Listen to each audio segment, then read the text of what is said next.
My name is Lucy Bain, 29 years old. The Harbor Club glittered like something out of a dream that had always belonged to my sister Isabella. Gold chandeliers reflected in the marble floors, and every glass on the table caught the light like tiny prisms. From the outside, it looked like perfection. From my seat at the far end of the long table, it felt like a stage where everyone knew their lines except me. 22 relatives filled the air with polite laughter, clinking cutlery, and practiced compliments. I sipped my wine slowly, pretending to listen, as Isabella recounted honeymoon plans that sounded more like an award speech than a conversation. 3 weeks in the Maldives, she said, her diamond ring flashing as she gestured the private resort where celebrities stay. Her fiancé, Trevor, polished, confident, and utterly forgettable, nodded with the smug ease of a man who just bought everyone's admiration. I looked at him and wondered how many of my sister's smiles were for him and how many were for the audience. The air conditioning was cool, but my palms were warm. I told myself to relax. This was her night, her moment. And yet, even as I tried to fade into the background, I could feel Isabella's gaze brush over me from time to time, sharp as a needle. She'd always had that talent, making her attention feel like sunlight or a scalpel depending on her mood. When we were kids, she was the star, the lead in every school play, the homecoming queen, the golden child. I was the one fixing the lights behind the curtain, building websites after school to earn a few extra dollars. She lived for applause. I preferred silence. "Isabella, your venue choice is incredible," our cousin Sarah said. "The Grandview Estate. It's so exclusive." Isabella laughed softly. "Only the best. The reception alone is costing us $150,000, but Trevor says we only get married once, so we might as well do it right." Her words floated across the table like perfume, sweet and heavy.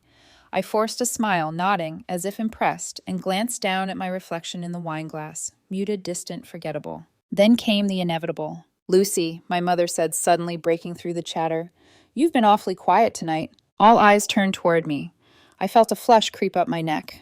"Just enjoying listening," I said softly. Speaking of listening, Isabella said, her tone silky but tight. "I have an announcement to make." The table hushed. She stood, her figure perfectly poised, glass of wine raised like a trophy. "First, thank you all for being here tonight. Trevor and I are beyond grateful to celebrate with the people we love most." A murmur of agreement followed. Then her smile faltered just slightly. But she continued, "There's something that's been weighing on my heart." My stomach tightened. Family loyalty means everything to me, and lately I've felt a lack of it. Some people seem more interested in criticism than support. Her eyes drifted around the table before landing on me. "Lucy, I've tried to be patient, but I can't ignore it anymore." I froze. She said my name like it was a confession. The snide comments, the lack of enthusiasm, the way you always seem to find fault in everything I do. "Isabella," I said quietly. "What are you talking about?" "Don't play innocent," she shot back, her voice trembling slightly with anger or performance. I couldn't tell. "You've been jealous of me our whole lives, and since my engagement, it's only gotten worse. You can barely look happy for me." Around us, forks hovered midair. "That's not true," I whispered. "It's not what you say, Lucy. It's what you don't say. Your energy, your attitude, you bring negativity wherever you go." "Isabella, that's not fair," Aunt Linda murmured. "No," Aunt Linda Isabella said louder now. "I need to say this. I've worked hard for everything I have, my career, my relationship, my success. And I won't have someone in my life who can't be happy for me." Her gaze swept the table before locking on mine. "So I'm making this official. You're not welcome at my wedding. And after tonight, you're not my family anymore." It felt like someone had pulled the air out of the room. I could hear my own heartbeat, the clink of a spoon falling somewhere near my uncle's plate, my mother's breath catching. "Isabella," my father said low and stern, "that's enough." "No, Dad. I'm done pretending everything's fine. She's never supported me, never celebrated me. So as far as I'm concerned, she's not my sister." I sat perfectly still, every muscle locked my mind, struggling to register what had just happened. My sister, my only sister, had just disowned me in front of everyone. "I think maybe you've had too much wine," I said quietly, trying to stay composed. Her eyes flashed. "Don't patronize me. This isn't about wine, it's about truth. You're miserable, and you take it out on me because your life isn't where you want it to be." The words sliced clean through my composure. "My life is fine," I managed to say. Really, you're 29 single living in that tiny apartment driving that sad little car. You work some tech job that no one even understands making what 40,000 a year. And you wonder why I don't want your negativity around me. A ripple of discomfort moved through the table, but no one intervened. Not one person. I wanted to vanish. Isabella, my mother said softly, please. No, Mom, she interrupted. I'm tired of pretending. Lucy's bitterness poisons every celebration. I'm not doing it anymore. Her words hung heavy, glittering with cruelty. And that's when the waiter appeared beside her, holding a black leather folder. Excuse me, he said politely. Your check, ma'am. Isabella exhaled in relief, eager for distraction. Thank you, she said, turning to Trevor. Honey, would you take care of this? Trevor smiled, confident as ever, and handed over a sleek black credit card. The waiter disappeared. Seconds stretched. The hum of conversation returned in cautious fragments. Isabella was still standing, jaw lifted, satisfied she'd said her piece. I sat motionless, my mind replaying every cruel syllable, every look. When the waiter returned, his expression was apologetic. I'm sorry, sir, he said to Trevor, but your card was declined. Trevor blinked. That's impossible. Try again. The waiter nodded and left. At the far end of the table, I felt something shift in the air, the faintest whisper of poetic justice. But I didn't move. I didn't gloat. I just watched the perfect night begin to crack. The waiter came back again, slower this time. I'm afraid it was declined again, sir. Isabella's smile faltered. Maybe there's a problem with your system. I don't believe so, ma'am, the waiter said gently. We've processed several other payments tonight without issue. Trevor's face darkened as he pulled out another card. Try this one. Declined. Aunt Linda offered hers next. Declined. Then my father's. My mother's. One by one, every card failed. The table's earlier tension had morphed into something else entirely. Embarrassment, confusion, a sense that the universe was suddenly holding its breath. Isabella's voice quivered. This doesn't make sense. Across from her, Trevor was sweating now. There must be a network error. The waiter looked sympathetic but firm.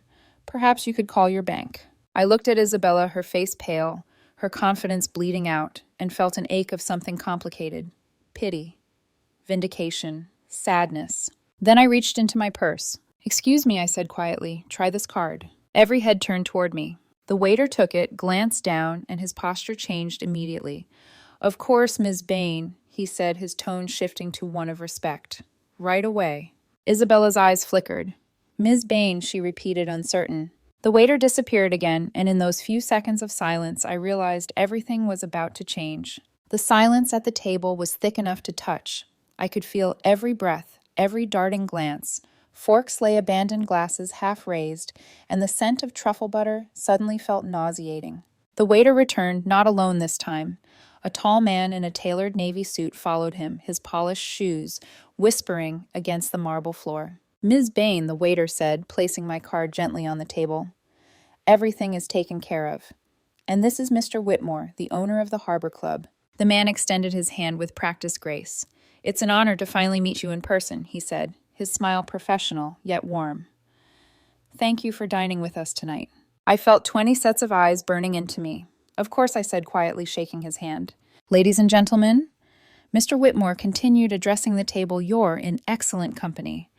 Ms. Bain is one of our most valued platinum members and one of the city's most respected entrepreneurs. I watched Isabella's face go from confusion to horror. My staff and I are grateful for her continued patronage, Mr. Whitmore said. As one of our exclusive members, Ms. Bain's dinner tonight is fully complimentary. Please enjoy the rest of your evening. He gave me a respectful nod before leaving the waiter, trailing behind him with a new kind of reverence. The table stayed frozen. I could feel their stares pressing against my skin, searching for an explanation that made sense. Trevor broke first. Lucy, I had no idea you were involved with the Harbor Club. Involved? I repeated softly. No, just a regular guest. My voice was calm, detached, but inside my heart pounded like thunder. Lucy, my father said slowly. He called you one of the most respected entrepreneurs in the city. I set my wine glass down with deliberate precision. He was being polite. Digital Dynamics, my cousin Sarah blurted out suddenly, eyes wide. He said your company acquired 3 tech firms this year. That's you. I hesitated just long enough for the truth to sink in. Yes, I said simply. Gasps rippled down the table. Isabella looked like she'd been slapped. Wait, she stammered. Digital Dynamics. That's your company. One of them, I answered, letting the words hang there like smoke. Trevor leaned forward, the smugness gone. You're the Lucy Bain who was in Forbes Tech Women Under 30. I nodded. That's me. The silence that followed was the loudest sound I'd ever heard. My father blinked speechless. My mother's lips parted, but no words came. Even Aunt Linda, the family peacemaker, looked stunned. Isabella's voice was barely a whisper. But you live in that tiny apartment. I smiled faintly. I own the building. The small unit is just my home office. And your car? She asked, desperate to make sense of it. Reliable, I said. Practical. I have others. I just don't feel the need to advertise my bank balance in traffic. A small nervous laugh escaped Sarah, quickly smothered by the tension. Isabella's cheeks burned crimson. All this time, she began, but her voice trembled. You let me think you were struggling. You never asked, I said simply. Her mouth opened, then closed again. The weight of every unsaid word between us, every comparison, every quiet dismissal suddenly filled the room like a ghost. I didn't know, my father murmured. We didn't know. That's because you never cared to find out, I replied, my voice steady but soft. You saw what you wanted to see. Isabella blinked rapidly, tears threatening. I didn't mean... Yes, you did, I said gently. You meant every word tonight. You just didn't think I'd have the power to answer back. The truth settled over her like frost. Trevor cleared his throat, forcing a strained smile. Well, Lucy, I think we all owe you an apology. I looked at him. Do you? We made assumptions, he said carefully, and clearly we were wrong. The assumptions aren't the problem, I replied. The problem is that you were willing to cut me out of the family based on them. Isabella's lip trembled. Lucy, please don't do this. I was angry. I said things I didn't mean. I tilted my head, studying her. You said I wasn't family anymore. Were you lying then, or are you lying now? She didn't answer. The restaurant felt suspended waiters watching from a distance, the low hum of the city seeping in through the glass windows. You called me jealous, I continued, but you've never once asked about my life. You never asked how my work was going, how I felt about anything. You were so invested in the idea that you were the successful one you couldn't imagine I might have built something of my own. Her tears finally broke free. You're right, she whispered. I was selfish. I sighed, leaning back. No, Isabella, you were shallow. And for a long time I let you believe I was beneath you because it was easier than fighting for a relationship you didn't want. A murmur ran through the table, but I ignored it. You hurt me, I said softly. Not because you insulted my income or my apartment, but because you made it clear I never had a place at this table unless I was shining the way you wanted me to. Lucy, my mother began, your sister. My sister, I interrupted, has a lot to think about. I stood the chair, scraping quietly against the floor. My reflection shimmered in the window behind her, calm, collected, untouchable. Where are you going? Isabella asked, her voice breaking. Home, I said. I have a meeting with some investors from Japan at sunrise. She reached out as if to stop me. Please, Lucy, I didn't know. No, I said, cutting her off. You didn't want to know. As I turned to leave, I paused, my hand resting on the back of the chair. By the way, the credit card issue wasn't your fault. There's been a massive payment network failure. My cybersecurity division's been fixing it since this morning. The irony settled like a final curtain drop. You're welcome, I added quietly and walked away as every eye in the room followed me.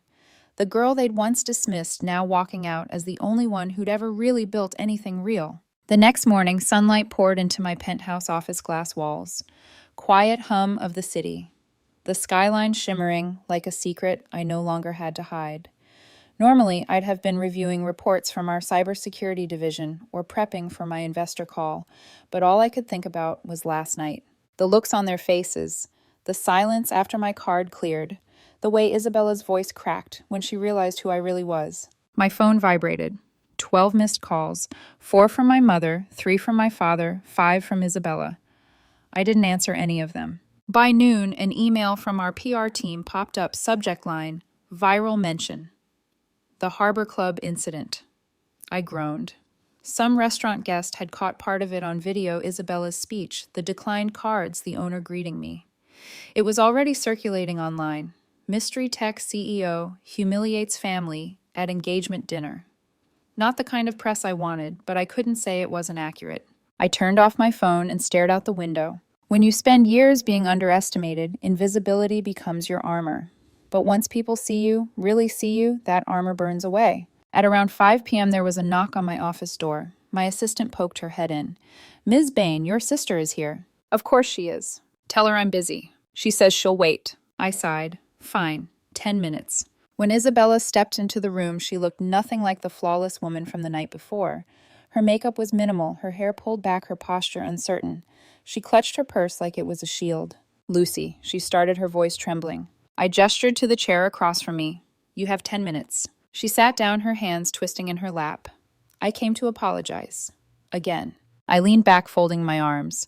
You already did that last night, remember, in front of 20 witnesses. I know, she said softly, but I need you to understand I didn't mean to hurt you. I just lost control. Lost control, I repeated. Is that what we're calling it now? Because from where I was sitting, it looked pretty intentional. She winced. You have every right to be angry. I was cruel. I wanted to feel powerful, and you were an easy target. I said nothing, just watched her struggle. I've been thinking about what you said, she continued, that I never asked about your life. You're right, I didn't. I didn't want to know if you were happy. I didn't want to admit that you might be doing better than me. The confession hung between us like smoke. Do you know how exhausting it is, she whispered, to spend your life trying to look perfect because you think that's the only way people will love you? I frowned slightly. You think being loved and being admired are the same thing? She looked up, eyes glassy. Aren't they? For a moment, I saw her not as the woman who'd humiliated me, but as the girl who'd once cried when she didn't get first place in a dance competition while I'd quietly handed her a tissue. The girl who'd measured her worth in trophies because that was the only kind of attention she understood. I wasn't jealous of you, Isabella, I said quietly. I pitied you. She blinked, stunned. You built your life on applause, I continued. I built mine on silence. But the difference is when the applause stops, I still have peace. You have nothing. Her lips trembled. That's harsh. It's honest. We sat in silence for a moment. The city lights were flickering on reflections of a world still moving, still shining. Why didn't you ever tell anyone, she asked finally, about your success? I shrugged. Because real success doesn't need witnesses. She nodded slowly, tears falling freely now. I said you weren't family anymore, she whispered. And you still paid the bill. I didn't do it for you, I said. I did it because I couldn't watch Mom and Dad be humiliated. Her voice broke. I deserve that. Yeah, I said you do. A long pause. Then softly I ended the engagement. I looked up. What? Trevor, she said. This morning, I called it off. For a moment, I wasn't sure I'd heard her right. Why? Because when I told him I wanted to apologize to you, he said I was overreacting. That you were probably just lucky, and I shouldn't feel bad about putting you in your place. She let out a shaky laugh. He used those exact words. I stared at her. He really said that. She nodded. That's when I realized who I'd become and who I was marrying. There was something so raw in her voice that it almost hurt to listen. Isabella, I said, leaning forward slightly. You don't have to fix this overnight. I don't want to fix my image, she said. I want to fix us. I studied her face, the vulnerability, the exhaustion, the honesty that used to hide beneath layers of ego. Finally, I spoke. You can't undo what you said, but you can learn from it. That's a start. Her lips curved into a fragile smile. You're still talking to me. That's a start, too. For the first time, I smiled back, small, hesitant, but real. As she stood to leave, she paused by the door. Lucy? Yeah. About last night, when Mr. Whitmore said you were one of their most valued guests, he looked at you like you were more than that. I glanced up, meeting her curious gaze. He should. I helped design the restaurant's financial software 3 years ago. Her eyes widened. You what? I built the system they run on, I said, turning back to my laptop. It's not public information. Let's keep it that way. The look on her face was a mix of awe and disbelief. Good night, Isabella. She hesitated at the door. Good night, sis. The word hit something in me I hadn't realized was still breakable. After she left, I sat there a long time staring at the empty chair she'd occupied. Maybe for the first time in years, I let myself believe that change was possible. But I also knew this apologies are easy. Redemption takes work, and I intended to make her prove every word. 3 days passed before I heard from Isabella again. Not a call this time, a voice on my intercom. Please, Lucy, it's me. Just hear me out. I stared at the security screen, watching her stand in the lobby of my building. Her posture stiff, eyes red-rimmed, clutching a small bouquet of lilies that looked out of place in her trembling hands. She'd never been to my penthouse before. She didn't even know where it was until now. How did you get my address? I asked through the speaker. Her voice cracked. I hired a private investigator. Of course she did. I almost laughed, the same old Isabella throwing money at problems until they disappeared. But this time, she looked so small on that screen. Deflated. Human. I buzzed her in. The elevator ride must have felt endless, because when the doors opened, she stepped out like someone walking into a cathedral. "Oh my God," she whispered, eyes wide. "This is where you live." "This is where I live," I said, leaning against the doorframe. Her gaze swept over the penthouse, the floor-to-ceiling windows revealing the entire city. The soft gray furniture, the glass shelves lined with awards and family photos I'd chosen to keep. It wasn't ostentatious. It was serene. "I can't believe I've never seen this," she murmured, setting the flowers on the counter. "You never asked," I said simply. She turned toward the windows again, as though searching for words somewhere in the skyline. "Lucy, this must be worth 3.2 million," I said before she could finish. She gave a small, nervous laugh. "Of course you'd know the exact number." "I built my life on numbers," I replied. "They don't lie." Isabella took a deep breath, turned around, and faced me fully. "I've been thinking about what you said at the restaurant, about family, about success, about what kind of sister I've been." Her eyes glistened, but her tone was steady. "I realized something that night," she said. "I didn't just humiliate you because I was angry. I did it because I was terrified. Terrified that I wasn't the special one anymore." I studied her quietly. "And were you—" She shook her head. "No. I just played the part so long I forgot who I was without it." For a moment, neither of us spoke. The city's reflection shimmered across the marble floor like liquid gold. "I talked to Mom and Dad," she continued. "We've all been thinking about what happened. They're ashamed. We all are." "They should be," I said flatly. Isabella winced but nodded. "I know.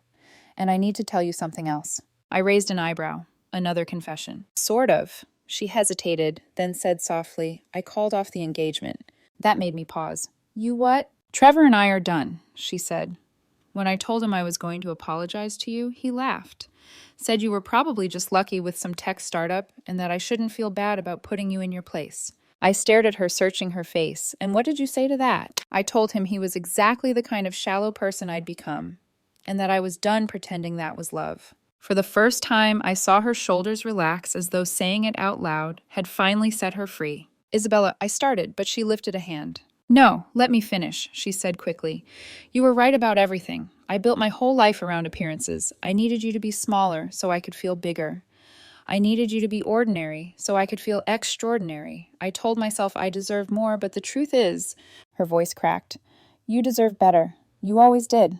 I said nothing. Just watched her cry, not with the delicate camera-ready tears she used to fake at family dinners, but raw, broken sobs that left her trembling. "I thought if I made you feel small, maybe I'd finally feel enough," she whispered. "But I never did." The ache in my chest surprised me. I'd imagined this moment so many times, Isabella begging for forgiveness, realizing what she'd done. But in every version, I was cold, untouchable, vindicated. In this one, I just felt tired. "Why are you really here, Isabella?" I asked. "Guilt. Or because your perfect world fell apart and now you need somewhere to hide." She met my gaze. "Because I want my sister back. Not the version I created in my head, the real one." Her honesty disarmed me. She sat on the couch, the lilies still trembling slightly in her hand. "I don't expect you to forgive me right away, but I want to try. I want to learn how to be a person who doesn't measure her worth in wedding venues or Instagram likes. I want to learn from you." "From me?" I asked, surprised. "You built something meaningful without destroying people to do it," she said. "You became successful without losing yourself. I want to understand how." I sat across from her, the space between us, heavy with years of rivalry and silence. "It's not something I can teach you overnight," I said slowly. "You can't buy integrity, Isabella. You have to earn it, day by day." "I know," she said quietly, "but I want to start." Her sincerity was unsettling because it was real. We sat there for a while, the city lights flickering like a pulse beyond the glass. Then for the first time since childhood, she smiled, small, uncertain, but honest. "I can't promise I won't make mistakes," she said, "but I can promise I'll try to be someone you're proud of." I hesitated, then finally exhaled. "Then let's start there." She looked relieved, like a woman finally setting down a crown that had always been too heavy to wear. As I walked her to the elevator, she turned to me one last time. "You know," she said softly, "the Harbor Club. It was perfect, elegant, dramatic, exactly what I wanted. But it didn't feel like mine. It felt like a performance." I smiled faintly. "That's because it was." "What do you mean?" I glanced at her eyes glinting. "You'll find out soon enough." The elevator doors closed between us, her confused expression the last thing I saw. And for the first time in a long time, I felt something close to peace. 2 weeks later, Isabella came back. Not in pearls or a designer coat this time, but in jeans, a simple blouse, and no makeup. She looked real, like someone stripped clean of armor. Come in, I said, stepping aside. She smiled weakly. I was half expecting you not to answer. I almost didn't. The truth hung there unpolished and unkind, but necessary. She handed me a paper bag that smelled faintly of cinnamon. Your favorite, she said. Cinnamon rolls from that cafe near Dad's office. The ones you used to buy every Sunday. I took the bag without a word and led her to the kitchen. The silence between us wasn't hostile anymore. It was fragile, like a bridge being rebuilt one plank at a time. We sat across from each other, coffee cups steaming the city, humming quietly beneath the windows. So I began, how are you? She let out a short, humorless laugh. Unemployed, unengaged, unraveled. Sounds freeing, I said. Her lips curved faintly. You know what it actually is. She took a breath. I sold my condo. I'm moving out next week. Why? I don't need 3 bedrooms and a view of people I was trying to impress. I need space to figure out who I am when I'm not being admired. I studied her, really studied her, and saw for the first time the exhaustion that had always been hiding behind her perfection. You look different, I said. Because I stopped pretending I'm fine, she admitted. It's surprisingly peaceful. She sipped her coffee, then added quietly. I've been seeing a therapist, trying to unpack everything. The need to be perfect, the constant comparison, the resentment I built toward you for not playing along. I raised an eyebrow. That's progress. Yeah, my therapist says envy is just admiration that's turned bitter. Wise woman. We shared a small, genuine laugh, the kind that used to feel impossible. Can I ask you something? She said after a moment. If you told me about your company before the engagement dinner, do you think things would have been different between us? I thought for a moment. No, because the problem wasn't what I had, it was what you needed me to be. She nodded slowly. You're right. I think I needed someone to lose to. It made me feel like I was winning. And now I just want to stop playing. Her voice cracked on the last word, and before I could stop myself, I reached across the counter and took her hand. It was cold, shaking slightly. You don't have to win anymore, I said softly. You just have to show up. She blinked back tears. You sound like Mom. I smiled, except I actually mean it. We both laughed again this time for real, and it hit me how long it had been since laughter between us didn't carry barbs. After a pause, she looked at me with curious eyes. Lucy, there's one thing I still don't understand. That night at the Harbor Club, when the owner came out and called you one of their valued platinum members, he seemed more personal than that, almost deferential. I smirked, leaning back in my chair. That's because he's technically my business partner. Isabella's jaw dropped. What? I didn't just build their software, I said. When Whitmore wanted to expand the Harbor Club to 2 more cities, I invested. A lot. Enough to make me co-owner. Her eyes widened. You own the restaurant where I humiliated you. Mm-hmm. I tore off a piece of the cinnamon roll and popped it into my mouth. The irony wasn't lost on me. Isabella stared at me for a long moment, then, to my surprise, burst out laughing. The sound was startled, breathless, and alive. Oh my God, she gasped between laughs. You must have been dying inside watching me strut around your restaurant like I own the place. A little, I admitted, smiling. But honestly, I was more sad than smug. Sad? Yeah, because I realized nothing I could ever achieve would make you see me as your equal. You needed me small. You needed to shine alone. Her laughter faded into quiet remorse. I don't need that anymore, she said. I don't want to be that person. I believe you, I said simply. She blinked surprised. You do? I wouldn't have let you in if I didn't. Something softened in her expression. A warmth I hadn't seen since we were teenagers, sharing midnight snacks and dreams of getting out of our small hometown. I want to start over, she said finally. No jealousy, no competition, just sisters. Then start by forgiving yourself, I said, and stop trying to fix everything overnight. I'll try, she whispered. Good. And while you're at it, maybe figure out what you actually want to do besides real estate and impressing people. She grinned through her tears. You're going to hate this, but I want to work with you. I nearly choked on my coffee. What? I know how it sounds, she said quickly, but I've been researching your company. You're expanding into property technology, right? Smart home integration for sustainable developments. I blinked impressed. You did your homework. I might not understand code, she said, but I know development and client management. Let me prove I can bring value, not just a last name. For a moment, I said nothing. Then slowly I nodded. We'll start small. 6-month trial. You'll work under business development. Her eyes lit up like she was 6 again, and I'd just agreed to play dolls with her.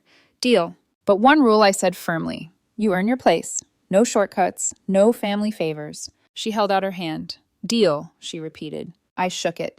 And you'll call me Ms. Bain at work. Ugh, she groaned, rolling her eyes, already regretting this. We laughed loud, messy, human. The sound filled the kitchen, mingling with the smell of cinnamon and the hum of city life beyond the glass. For the first time in years, it didn't feel like we were standing on opposite sides of a wall. It felt like the start of something new. 6 months later, my office looked different. Not physically the same glass walls, the same sleek furniture, but the energy inside had changed. Lighter, warmer. Through the glass, I could see Isabella in the conference room standing at the head of the table. She was presenting to a group of investors, posture confident, but unpretentious voice, steady and sure. No theatrics, no vanity, just focus. And if we integrate Digital Dynamics AI system into our real estate analytics, we can cut energy costs by 22% across the board, she was saying. The investors nodded, impressed. One of them even smiled, a rare occurrence in that room. When the meeting ended, Isabella walked out with that same lightness she'd found over the past few months. She caught my eye through the glass, grinning, and mouthed, "We did it." I smiled back, genuinely proud. She'd earned her place, not because she was my sister, but because she'd done the work. Early mornings, late nights, no shortcuts. She'd learned to listen before speaking, to collaborate instead of compete. And for the first time, I saw in her what I'd always wished for: quiet strength. She knocked on my door. "Got a minute?" "Only if you brought coffee," I said, not looking up from my laptop. "2 cappuccinos, extra foam. Don't say I never do anything for you." She placed one on my desk and flopped onto the couch. "So," she said, stretching out her legs, "the board liked the pitch." "I could tell," I said. "They didn't interrupt you once." She smiled, eyes bright. "Do you think Dad would believe that?" I looked up at her. "Dad called me last week. He's been bragging about you." Her mouth fell open. "Wait, what?" Apparently, he told his golf buddies his youngest daughter is leading business development at a multi-million-dollar tech firm. Isabella laughed, half embarrassed, half delighted. "He actually said that, word for word." She was quiet for a moment, her gaze softening. "You know, I used to think Dad only bragged about me because I made him look good. But maybe he just didn't know what to brag about when it came to you." "Maybe," I said. "Or maybe I didn't give him anything he understood." She nodded thoughtfully. "You've always spoken a language none of us did, until now." The room fell quiet again, but not awkwardly so. It was a good kind of quiet, the kind filled with unspoken understanding. After a while, Isabella stood and wandered toward the window, looking out over the city. "Do you ever think about that night?" she asked softly. "The Harbor Club." She nodded. "Sometimes I wake up and still feel the heat in my cheeks from the way everyone stared. I was cruel. I humiliated you. And I can't believe you forgave me." I set my cup down. "I didn't forgive you right away." "I know," she said. "You made me earn it." "That's how forgiveness works.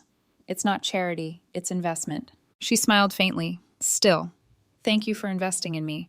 I studied her, the faint lines near her eyes, the confidence in her stance, the calm that had replaced her constant need to be adored. "You've changed," I said. "I had a good teacher." I chuckled. "I just gave you the tools. You built the rest." She turned to face me, her expression serious now.